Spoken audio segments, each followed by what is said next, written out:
జనాల కిడ్నీలు లివర్లు పాడై చచ్చిపోతున్నా జగన్మోహన్ రెడ్డి గారికి పట్టలేదు.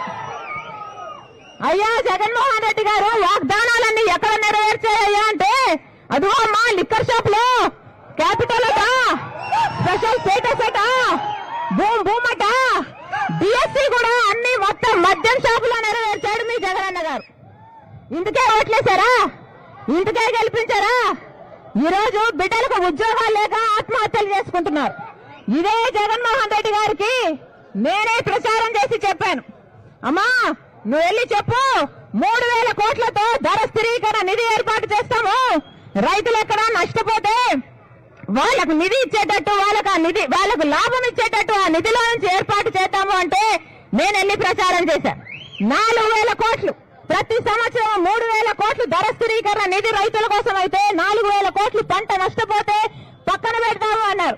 ఒక్క మాట అంటే ఒక్క మాట నిలబెట్టుకోలేదు జగన్మోహన్ రెడ్డి గారు. అధికారం వచ్చినాక అసలు ప్రజలు అన్న సంగతే మర్చిపోయాడు. ఏ రాజశేఖర రెడ్డి కొడుకును నేను అని చెప్పుకొని తిరుగుతున్నాడే ఈ జగన్మోహన్ రెడ్డి గారు. ఆ రాజశేఖర రెడ్డి గారు ప్రజల మనిషి, ప్రజా దర్బారు నడిపిన మనిషి, ప్రతి రోజు ప్రజల మధ్య బతికిన మనిషి. ప్రజా దర్బార్ అని రోజు కనీసం 3 గంటల సేపు ప్రజలే కాదు ఏ లీడర్లు వచ్చినా, ఏ కేడర్ వచ్చినా, ఏ ఎమ్మెల్యే వచ్చినా అందుబాటులో ఉండే మనిషి. ఎంతమందికి అందుబాటులో ఉన్నాడు జగన్మోహన్ రెడ్డి గారు? కనీసం ఆయన సొంత ఎమ్మెల్యేలకు, కనీసమైన సొంత మంత్రులకే దిక్కు లేకుండా పోయింది.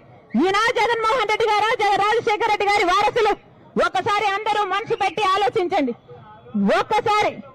ఒక్కసారి న్యాయం ఎటువైపు ఉందో అటువైపు నిలబడండి. లేకపోతే భవిష్యత్తు మిమ్మల్ని క్షమించదు, చరిత్ర మిమ్మల్ని క్షమించదు. నేను నిలబెట్టాను. ఎప్పుడైతే వైసీపీ పార్టీ భూస్థాపితం అయిపోతుంటే రాజశేఖర రెడ్డి బిడ్డ తన భుజానేసుకొని నిలబెట్టింది వైసీపీ పార్టీని. అలాంటిది ఇప్పుడు ఎలా తయారైంది వైసీపీ పార్టీ?